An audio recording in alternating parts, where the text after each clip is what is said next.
Bismillahirrahmanirrahim. Assalamualaikum warahmatullahi wabarakatuh.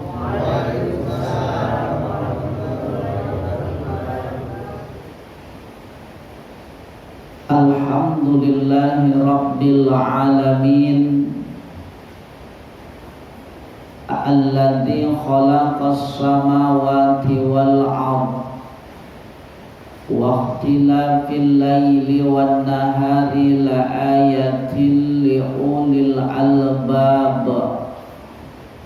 Asyhadu an la ilaha illallah wahdahu la syarikalah wa asyhadu anna Muhammadan abduhu wa rasuluh. Allahumma salli ala sayyidina Muhammad. Bersyukur kita kepada Allah, pagi ini di tengah rintik hujan, rahmat turun diberikan Allah kepada kita.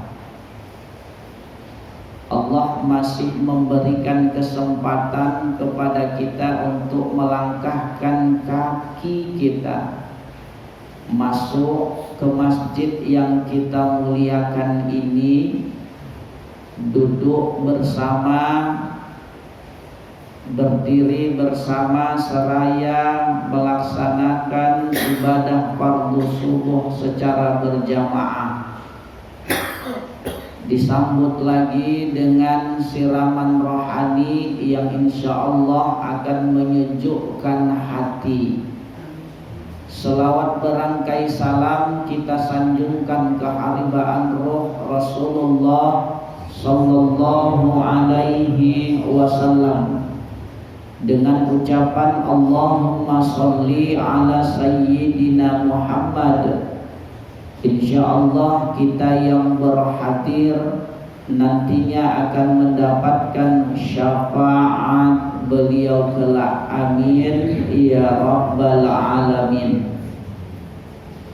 Baik yang sama kita muliakan BKM beserta dengan jajarannya yang telah memfasilitasi kita untuk melaksanakan pengajian. Semoga pengajian ini menambah ghirah semangat kita untuk lebih mau memakmurkan masjid yang kita muliakan. Selanjutnya yang sama kita muliakan bapak-bapak, ibu-ibu, orang tua saya, guru-guru saya, abangda, kakak, yang semuanya dirahmati Allah, yang tidak bisa disebutkan satu persatu namanya. Bapak Ibu hadirin jamaah sehat semua ini Bu ya Pak ya. Alhamdulillah ya. Jadi kaji kita di pagi ini Bapak Ibu adalah tentang hikmah di balik peringatan Maulidur Rasul Muhammad Rasulullah sallallahu alaihi wasallam. Jadi Bapak Ibu jamaah yang dirahmati Allah, peringatan Maulidur Rasul itu adalah peringatan hari kelahiran Rasulullah sallallahu alaihi wasallam. Diambil dari kata maulud, milad. Ini adalah kelahiran. Jadi Bapak Ibu jamaah yang dirahmati Allah, peringatan Maulidur Rasul ini memang tidak pernah dilakukan Rasul ketika Rasulullah sallallahu alaihi wasallam masih hidup. Tidak pernah. Peringatan Maulidur Rasul ini dilaksanakan atau mulai dilakukan ketika Rasulullah Shallallahu Alaihi Wasallam sudah wafat. Namun ketika Rasulullah Shallallahu Alaihi Wasallam masih hidup, Rasul Bapak Ibu ini selalu melaksanakan, selalu mengingat, selalu mengenang kelahiran dari Rasulullah Shallallahu Alaihi Wasallam.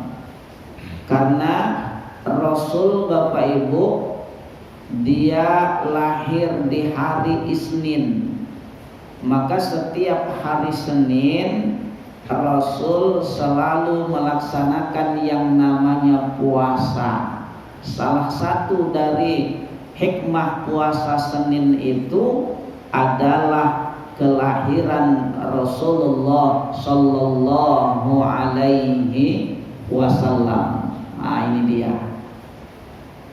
Maka Bapak Ibu jamaah yang dirahmati Allah Subhanahu wa Ta'ala,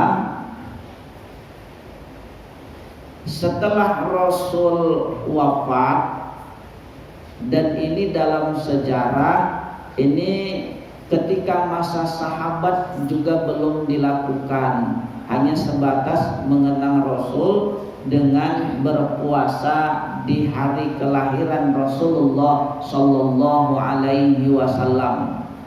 Baru ketika masa Bani Abbasiyah ini mulailah tadi itu digembor-gemborkan, mulailah tadi itu diangkat-angkat tentang peringatan Maulid Rasulullah Sallallahu Alaihi Wasallam. Karena apa?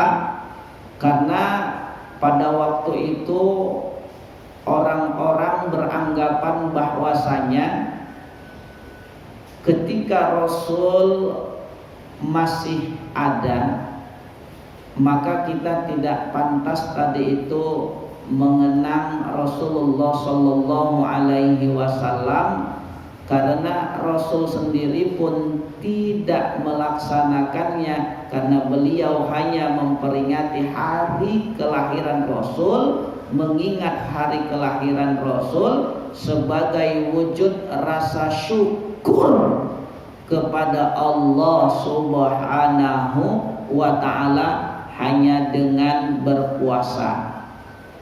Maka begitu meninggalnya Rasul dan beralih, setelah sahabat mulai Bapak Ibu digemborkan. Karena apa? Karena Rasulullah Sallallahu Alaihi Wasallam sudah wafat. Dan ini kalau misalkan tadi itu dibiarkan, maka generasi-generasi yang selanjutnya mereka sedikit demi sedikit akan melupakan, akan tadi itu tidak mengenang bagaimana sosok dari wa ma arsalnaka illa rahmatan lil alamin. Begitu dahsyatnya perjuangan dakwah Rasulullah Sallallahu Alaihi Wasallam. Maka Bapak Ibu, ini dalam sejarah abad ke-7 baru dibuat. Ini dia Pak. Walaupun Bapak Ibu ada saudara-saudari kita yang mengatakan bahwasanya ini adalah bid'ah, begitu. Bid'ah yang perbuatan yang diada-adakan. Memang perbuatan itu harus diadakan. Kalau tidak diadakan namanya bukan perbuatan. Kita mau mengadakan acara nikah tadi itu anak, ada acara tadi itu ijab qabul, enggak kan mungkin dikatakan ada acara ijab qabul kalau tidak dilaksanakan. Makanya setiap tadi itu perbuatan pasti dilaksanakan. Bapak Ibu jamaah yang dirahmati Allah, berarti Bapak Ibu, apa hikmah yang bisa kita ambil? Ya, hikmah yang bisa kita ambil bahwasanya kita melaksanakan Maulidur Rasul itu Bapak Ibu satu, yaitu ingin melaksanakan rukun iman, beriman kepada Rasul Allah Subhanahu wa ta'ala. Ini dia. Jadi dikenang terus supaya selalu ada Bapak Ibu di hati kita, supaya selalu ada di hati generasi kita. Jadi ibu juga, bapak juga kalau mau merayakan miladnya boleh Pak. Ya walaupun umur udah 70 Pak boleh. Nah, minimal tadi itu ya kalau bisa pas kita bisa puasa ya puasa, mengenang, nggak jadi masalah. Kalau kita tadi itu mau bersedekah ya bersedekah, panggil anak yatim umur 70 kan. Nanti ada yang bilang, ala bapak ini nampak kali dulu masa kecil nggak bahagia, umur 70 tahun pun maaf cakap udah tadi itu barang antik, mau juga diapain acara kelahirannya. Makna yang bisa kita ambil bukan seperti itu. Sebagai wujud rasa syukur, kita umur 70 tahun masih bisa tadi memakmurkan masjid. Ini yang harus, makanya kita Bapak Ibu positif thinking aja Pak. Jangan kita negatif thinking.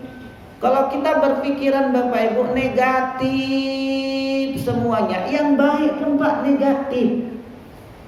Ada orang datang kemari Bapak Ibu sholat nanti di masjid, memang selama ini nggak pernah sholat, tiba-tiba nanti Bapak Ibu datang ke masjid, padahal niatnya bagus, tapi kita niatnya jelek, negatif, nengok dia, Allah paling buang tabiat katanya. Ini jadi kalau kita berpikirannya tadi itu positif aja, ya kita tadi mengenang hari kelahiran kita 70 tahun kita kenang, ya nggak jadi masalah karena kita positif, wujud rasa syukur.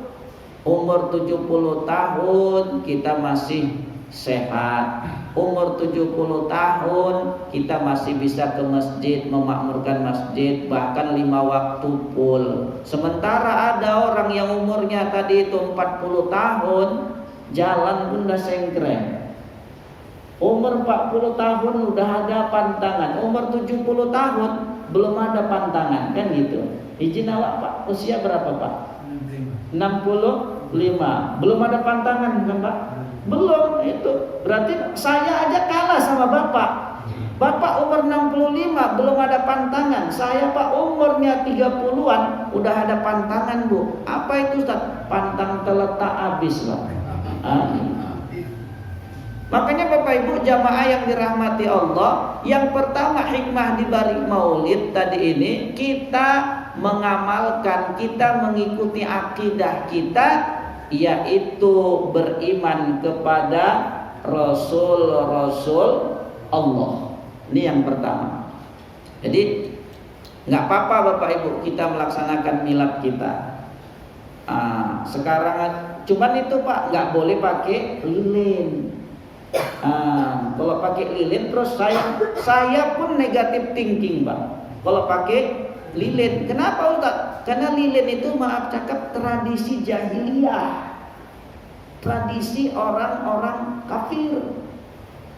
Kalau hanya sekedar beli bolu nggak apa-apa, potong di situ dibagikan sama keluarga, sama tetangga nggak apa-apa. Tapi jangan pakai lilin. Sekarang aja Pak enak, cucu kita Pak umurnya 10 tahun, lilinnya tadi itu cuman 2 Pak yang hidup, angka 1 sama angka 0.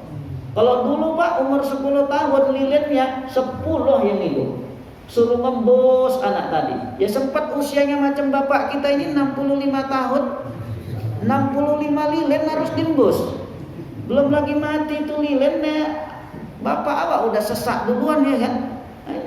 Makanya Bapak Ibu jamaah yang dirahmati Allah Subhanahu wa taala, ini yang pertama Pak. Kita tadi itu bertauhid bahwasanya kita mengikuti rukun iman, beriman kepada Rasulullah sallallahu alaihi wasallam. Lalu hikmah yang kedua yang bisa kita ambil Bapak Ibu dari peringatan Maulidur Rasul, bahwasanya Bapak Ibu hikmah yang bisa kita ambil, kita bisa mengenang sejarah Rasul. Betul Bu? Kita bisa mengenang sejarah Rasul. Coba saya mau tanya lah sama bunda sekalian, anak Rasul ada berapa Bu? Hah? Coba bayangkan 65 tahun misalkan kita Pak, anggaplah tadi itu 65 tahun dipotong akil balik, kita tadi itu melaksanakan maulid, berarti sudah 65 tahun dipotong tadi itu 15 tahun, berarti tinggal 50 tahun. 50 tahun nih Pak bersih. Berarti kalau 50 tahun 50 kali kita melaksanakan maulid. Kadang maaf cakap, yang melaksanakan maulid pun nggak tahu berapa anak Rasul, apalagi nggak melaksanakan maulid. Makanya dengan melaksanakan peringatan maulid tadi itu, kita bisa tahu sepak terjang Rasul. Kita bisa tahu Bapak Ibu sirah Rasulullah sallallahu alaihi wasallam. Inilah hikmahnya Bapak Ibu. Makanya kadang udah ikut maulid pun nggak tahu berapa anak Rasul, apalagi nggak ikut maulid, ya kan? Anak Rasul tuh ada 7, 3 laki-laki, 4 perempuan. Ngucapkan angkanya aja kadang awak nggak hafal, apalagi ngucapkan nama.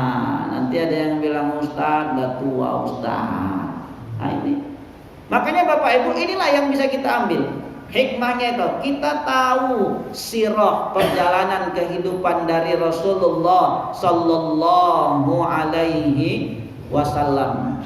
Jadi Bu, kita tahu apa lagi? Kita tahu Bapak Ibu tentang tadi akhlak-akhlak Rasul. Laqad kana lakum fi Rasulillahi uswatun hasanah. Kenapa Rasul kok dijadikan contoh? Inilah hikmah yang bisa kita ambil Pak. Melalui apa? Melalui membuka sejarah-sejarah Rasulullah dengan memperingati miladnya Rasulullah sallallahu alaihi wasallam. Ini dia. Rasul itu kenapalah kok dia katakan sebagai uswah, sebagai contoh. Wajar Bapak Ibu dia dijadikan uswah, dia dijadikan contoh. Kenapa? Karena 100 orang berpengaruh Bapak Ibu di dunia, itu ada satu buku yang menulis adalah orang yang beragamakan di luar dari Islam Pak. Padahal dia bukan Islam Bapak Ibu. Ditulisnya satu buku 100 orang berpengaruh di dunia, yang nomor satunya Pak dibuat Muhammad sallallahu alaihi wasallam. Orang kafir aja Bapak Ibu, mereka meyakini Rasul, memuliakan Rasul, ditulis dalam satu buku. Mosok kita tadi Bapak Ibu tidak kita meyakini. Nah ini Pak, kenapa kok orang itu tulis? Karena memang udah mereka lakukan sendiri, mereka dengarkan sendiri, mereka lihat sendiri sejarah-sejarah Rasulullah sallallahu alaihi wasallam. Rasul itu Bapak Ibu dia nggak pernah marah. Rasul nggak pernah marah, tapi Rasul tegas.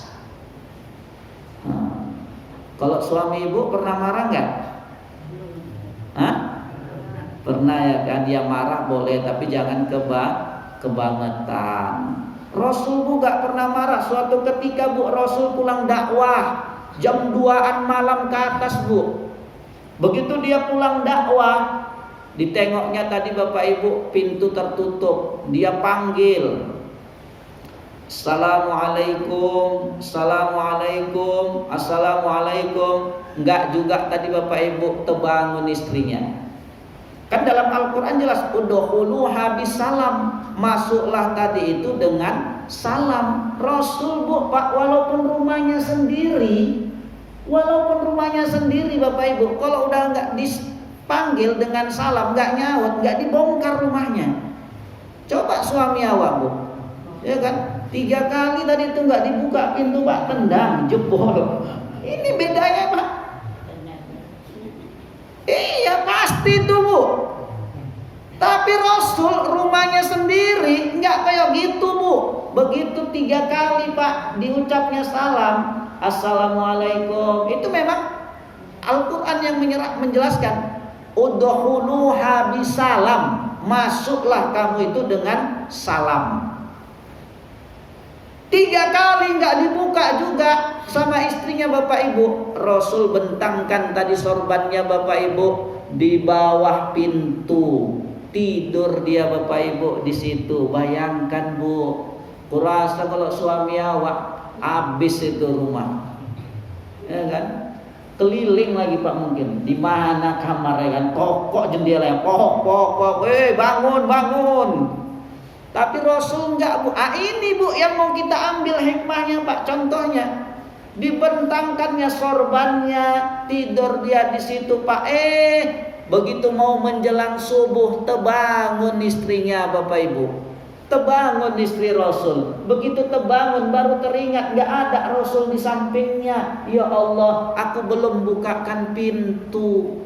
Begitu dibuka pintu Bapak Ibu, terbuka pintu, Rasul sudah tertidur tadi Bapak Ibu, beralaskan sorbannya. Akhirnya apa? Istrinya meminta maaf, bang, maafkan aku bang, aku nggak dengar. Kira-kira kalau ibu kayak gitu macam mana?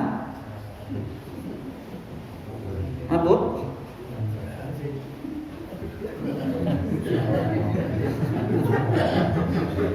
Bapak lah dulu Pak, anggap Bapak kejadiannya macam kayak gitu, macam mana Pak? Rasul Pak enggak Pak. Begitu dia terbangun karena terbuka pintu tadi itu, ditengok, didengarnya istrinya minta maaf. Apa kata Rasul? Enggak usah kamu berminta maaf kepadaku wahai istriku. Allah tidak izinkan aku mengambil kenikmatan tidurmu. Bayangkan bu Pak, lembut, santun, enak pendengaran kita mendengarnya. Allah tidak izinkan aku untuk mengambil kenikmatan tidurmu. Bayangkan. Awak kadang jangankan bapak aku kurasa begitu. Pulang ceramah jam 2 kan, ngantuk-ngantuk gitu ya kan. Kurasa keliling aku Pak, ku cari di mana tadi itu pintu apa ya, jendela kamar ya kan. Akhirnya bu Pak, cuman itu ucapan Rasul. Allah tidak izinkan aku mengambil kenikmatan tidurmu, makanya engkau tidak terbangun dengan panggilanku. Bayangkan bu, sahdunya bu kehidupan dari Rasulullah Sallallahu Alaihi Wasallam. Makanya Bapak Ibu jamaah yang dirahmati Allah Subhanahu Wa Taala, ini hikmah maulid tadi itu kita bisa tahu bagaimana Rasul tadi itu Bapak Ibu, bagaimana hebatnya dahsyatnya Rasul. Jadi minimal Bapak Ibu kita bisa mengikuti, nggak usah 100%, nggak bisa Ustadz. Ya memang betul nggak bisa. Tapi setidaknya Bapak Ibu adalah tadi itu jejak yang kita bisa ikuti dari sejarah kehidupan Rasulullah Sallallahu Alaihi Wasallam. Rasul itu bu Pak pembohong, ya pembohong. Suatu ketika istrinya Bapak Ibu masak, begitu masak agak asin. Begitu agak asin Bapak Ibu ditanya sama istrinya, bang, gimana bang masakanku? Kira-kira kalau Bapak ucap apa? Asin. Rasul Pak nggak pernah bohong dia, tapi bohongnya untuk kebaikan. Makanya Bapak Ibu kebohongan itu ada 3 yang dibolehkan Pak. Bohong kita Pak ada 3 yang dibolehkan kata Rasul. Yang pertama apa? Yang pertama Bapak Ibu, kebohongan itu boleh dilakukan apabila satu, kita menyelamatkan nyawa seseorang. Ada maling di sini, Dikejar sama warga sini Pak. Tiba-tiba masuk rumah bapak minta tolong. Tolonglah Pak, selamatkan saya Pak. Kalau nggak mati saya ini Pak. Bapak ikat saya Pak, kaki sama tangan saya Pak. Habis nanti saya selamat. Bawakan saya tadi Pak ke kantor polisi. Kita boleh berbohong Pak. Tapi setelah kita lumpuhkan dia. Jangan bapak berbohong tapi nggak bapak lumpuhkan. Oh situ aja. Habis lewat orang awak digimbalnya. Lari dia. Kita lumpuhkan dulu dia, kita ikat dulu dia, baru setelah itu datang orang, ada yang bertanya sama kita, kita bilang enggak ada, tadi dia lewat, dia mungkin ke sana, ini boleh. Habis itu kita bawa dia ke pihak berwajib. Ini bohong yang dibolehkan, kata Rasul. Yang kedua, untuk keharmonisan rumah tangga. Untuk menyatukan suami istri yang bertengkar. Dipokong. Contohnya itu tadi Pak. Cemana Bang? Enak masakan adik. Awak bilang Pak walaupun asinnya, garamnya sampai 1 kilo, ya kan? Kita tetap bilang, ya Allah nikmat kalilah masakanmu deh. Tengok nih abang bolak-balik makan. Cuman ada sikit aja kurangnya. Kurangi sikit besok garamnya deh ya. Agak enak deh Pak. Yang ketiga apa? Yang ketiga boleh kita berbohong untuk apa? Strategi perang. Ada musuh nanya perang. Dulu kita juga pasal Rasul ada musuh. Yang tadi itu dia musuh dalam selimut nanya strategi perang Rasul. Ya dijawab tadi Bapak Ibu dengan strategi yang lain. Supaya apa? Itu tadi strategi perang, kita berperang untuk mempertahankan agama dan mempertahankan negara. Boleh kita berbohong. Ini Bapak Ibu sejarah yang bisa kita ambil hikmah. Makanya jangan kita tadi itu katakan maulid itu nggak bagus. Siapa bilang? Maulid itu Bapak Ibu bagus. Ya kan bagus Pak. Sini udah melaksanakan maulid Pak? Udah ya, alhamdulillah. Berarti masih cinta kepada Rasulullah. Rasul aja Bu, bayangkan Rasul itu Bu, Pak cinta mati sama kita. Betul Bu?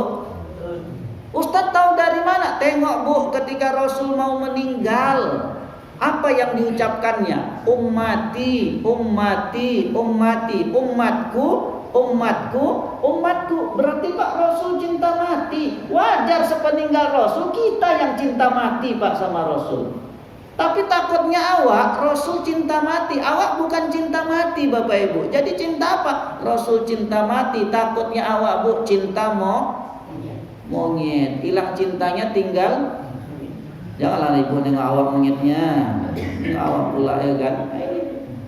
Jadi wajar Pak sepeninggal Rasul wafat, Rasul gak ada lagi, gantian kita yang mengingat dia melalui apa? Maulidur Rasul Muhammad Rasulullah sallallahu alaihi wasallam. Ini dia Bu. Udah gitu Bu, dalam sejarah tengok Bu. Gara-gara Rasulullah sallallahu alaihi wasallam Bapak Ibu, marwah perempuan itu terangkat. Betul Bu? Terangkat Bu. Rasulullah kalau dulu ya Allah, perempuan tubuh nggak ada harganya, nggak ada apa-apanya. Tapi dengan adanya Bu Rasulullah Sallallahu Alaihi Wasallam, hadirnya sosok manusia yang begitu tangguh Bu, marwah seorang wanita diangkat. Jadi Bu ada harkat derajat dan martabatnya. Ya, itu dia. Makanya ibu bersyukur juga. Ibu, emang ibu-ibu ini orang hebat kan? Tengok Pak, kita kan baca sejarah Pak. Apa kata Rasul? Satu negara, satu daerah itu akan bagus, akan tadi itu barokah, akan mendapat ridho dari Allah apabila wanitanya juga bagus. Makanya satu negara baik ditengok wanitanya. Kalau wanitanya bagus-bagus, bagus negara itu. Tapi kalau wanitanya tadi itu yang nggak bagus, ya nggak bagus juga kebanyakan nanti negara itu Bapak Ibu. Kenapa? Wanita tadi ini Bapak Ibu ini penggoda paling besar. Iya, makanya bahaya kali. Tapi wanita juga banyak yang hebat. Saya akui Pak, perempuan itu Pak lebih hebat dari kita. Bapak akui nggak Pak? Nah, lah Bapak egois kan? Akui Pak, perempuan itu paling hebat dari kita. Kok gitu Ustaz? Mereka Pak tengok, tahan tadi itu ngurusi anak kita Pak. Letihnya Pak, susahnya tadi itu Pak, tahan mereka. Mereka ini tahan sedih. Ya, kadang sedihnya tadi itu disimpan dia. Kadang tahan Pak menahan lapar. Saya dulu gitu, kalau pulang sekolah saya tengok tinggal kerak Pak, udah dimakani habis semua sama adik-adik saya, kakak saya. Saya pulang nanti, kan saya pulang sekolah jam 4 sore Pak dulu, SMA. Nanti kalau udah pulang dibuka sangi Pak, periuk dulu Bu, masih namanya, belum ada tadi tuh rice cooker. Buka periuk Pak, tengok tinggal kerak kali. Terucap aku Pak dulu. Ini wallahi Pak, terucap sama mama aku. Iyalah aku ini anak buangan. Terakhir Pak, ku makan juga kerak tadi itu. Begitu ku makan kerak tadi itu Bapak Ibu, rupanya nggak sengaja kenampakku. Sisa kerak tadi itu yang ada di periuk tadi itu dikotek-kotekin sama mama aku. Rupanya mama aku belum makan juga. Inilah dahsyatnya Pak seorang ibu tadi Pak. Kalau kita enggak, bapak lapar, anak belum pulang, gedap aja. Mana ada pikir-pikir itu. Tapi mama lembut. Makanya mama-mama ini hebat lah, nahan sakit, tahan, ya kan? Ibu selama hidup ibu yang paling sakit apa Bu? Ibu rasakan. Pasti melahirkan kan gitu kan? Itu paling sakit itu. Tapi walaupun sakit kadang, ya Allah, Bunda udah berapa anaknya Bunda? 7, sakit melahirkan 7 juga. Bandel juga Bunda awalnya. Sakit melahirkan katanya, tapi 7 juga Pak udah merojol. Salut juga Pak nengok Bunda Wak ya kan, berarti 7 kali menahan sakit. Kalau kita ini Pak laki-laki paling kita takut dulu menahan sakit. Apa itu? Sunat. Saya teringat dulu Pak ketika sunat datang mantrinya, lari saya ke kakus. Nyuruh saya Pak. Gara-gara Pak takut disunat, orang ditakut-takuti. Ada yang bilang pakai kampak, ada yang bilang pakai parang. Nanti ada uak-uak tadi itu karena tahu awak mau sunat Pak, ya kan? Awak main-main lagi tuh, main guli, main apa? Ada uak-uak tadi itu, dia lagi ngasah parangnya. Namanya orang kampung kadang Pak, Arif kadang sering ngasarin untuk tadi itu makan kambing. Baru dikasih tahu, Sal, nanti kayak ginilah tajamnya itu untuk nyunat itu. Apa enggak gemeter Pak? Itu, ya kan? Paling itulah laki-laki kan Pak, nahan rasa sakitnya ketika sunat. Tapi Pak kita nggak bisa macam Bunda tadi sampai 7 kali. Bapak mau berapa kali disunat? 2 kali mau? Mana mau Pak? Habis lah kata ibu. Makanya Bapak Ibu, ini yang kita pelajari Bapak Ibu. Bagaimana tadi itu Rasulullah akhlaknya, tutur katanya lembut, sopan santunnya tadi itu terarah. Beliau tadi juga Bapak Ibu peduli.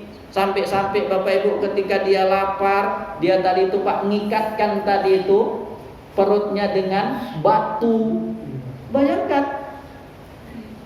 Banyak orang bilang, tengok itu masa dulu Bu, tengok itu banyak orang kelaparan, Muhammad itu enak aja. Nggak tahu dia Bu. Tapi sahabatnya yang 4 itu tahu Bu, kenapa perut Rasul itu kok besar. Sampai orang bilang karena kenyang.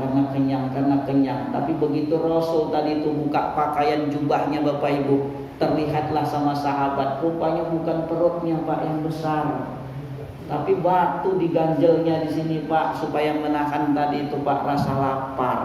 Itulah Bu Pak dahsyatnya Rasul. Jadi kalau ditanya hikmah, wah ini nggak bisa dihitung, merentep ini Bapak Ibu. Tapi kita ngambil garis besarnya aja Bapak Ibu, ngambil garis besarnya aja, bahwasanya memang Rasul itu dahsyat. Rasul itu Bapak Ibu hebat. Ya Bapak Ibu hebat.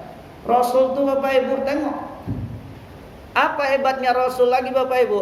Rasul itu hebatnya lagi itu Bapak Ibu, tengok dia Ketika ada musibah pun Bapak Ibu, ada musibah, ada bencana, ada wabah, Rasul tadi Bapak Ibu tetap tenang, tetap dia tadi itu tawakal Allah. Tawakal kepada Allah Subhanahu wa taala. Makanya Bapak Ibu, Rasul tadi itu ketika dia menghadapi segala macam ujian, musibah, Rasul itu santai aja Pak, tenang. Kenapa? Karena dia bersandar kepada Allah Subhanahu wa taala. Seraya tadi itu berusaha. Rasul Bapak Ibu rajin dia tadi itu ngasih orang miskin, rajin dia gini Bapak Ibu. Makanya kan Rasul sampai mengatakan sedekah itu penolak bala. Ini kadang awak enggak, awak udah kelaparan suruh sedekah itu nambahnya nambah bala. Ini salah kita Pak, namanya nambah bala. Semalam saya Pak, ceramah saya Pak, maulid di daerah Percut. Rupanya Pak 2 minggu lalu daerah Percut, Tembung sana Pak, Serotan itu kena bencana puting beliung. Jadi begitu saya mau tampil maulid ceramahnya, rupanya diminta sama Pak Kadesnya.